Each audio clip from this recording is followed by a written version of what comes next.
Hi mga kaibon, magandang gabi sa atin lahat. Ngayon ang pag-usapan natin, tuwing kailan nga ba dapat tayo maglilinis ng mga nest box? Pagkatapos nga ba ng clutch o bago mag-clutch? So, yan ang pag-usapan natin yan. Tara, bago natin pag-usapan yan. So, kung makikita nyo mga kaibon, meron ditong isang inakay, nag-iisa lang to. So, ito, dapat nga ba na linisin na natin yung kanyang nest box or hindi pa? Dahil nag-iisa lang naman siya, kukunin ko na to. So, gagamitin natin na formula ay Ka-Ibon formula. So, proven tested na natin yan dito sa mga hinanpid ko na inakay. Ang bilis lumaki, ang tataba pa. Kung makikita nyo mga kaibon, hindi natin nilinis yung pugad. Kasi, malinis pa naman.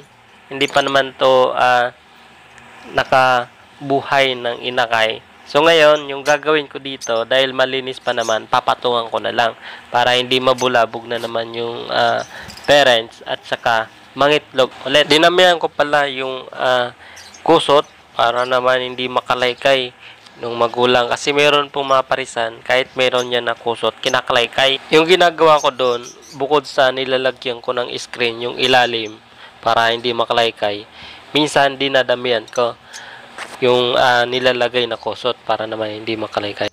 Dito din sa kabila, meron tong dalawang inakay. Kasi kinuha ko yung dalawa, inanpid ko na. So, naiwan yung dalawa kasi maliit pa. Nakalangan ako baka mamatay. Kaya yung medyo malaki na, hinanpid ko na. Ngayon, magaling na.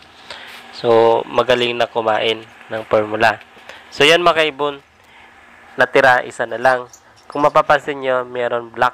So, yung black, yun po yung isang kapatid niya na namatay. Kumbaga, natuyo na. So, sayang. Kaya ngayon, kukunin ko na to. So, ito. 'Di ba? Namatay yung isang inakay. Ganon din yung gagawin ko dito. Dahil hindi pa naman madumi. Tatakpan ko na lang. Kumbaga, papatungan ko ng panibagong kusot para naman medyo kumapal-kapal. At saka, hindi mapansin ng parents na kinuha ko na yung kanyang inakay. So ito, hindi ito tatagal. Magkakaroon na naman to ng itlog. Ngayon ay sasagutin ko na yung katanungan natin kanina. So dapat nga ba tayo maglinis ng mga pugad bago mangitlog o kaya pagkatapos mangitlog?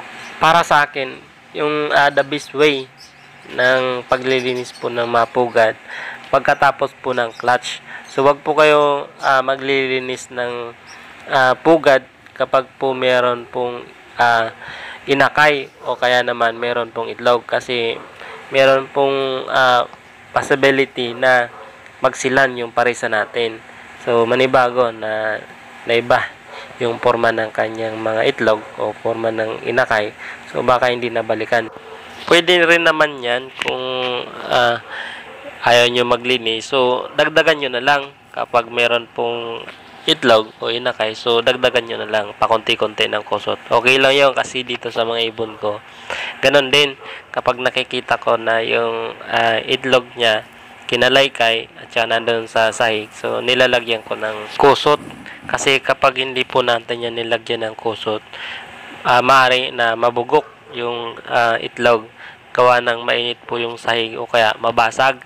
So, dapat lagyan po natin talaga yan ng kusot. Kung doon naman sa mga inakay, kung makikita nyo na wala din na kusot, so pwede kayo maglagay ng panibagong kusot para maiwasan natin yung pagkakaroon ng split leg.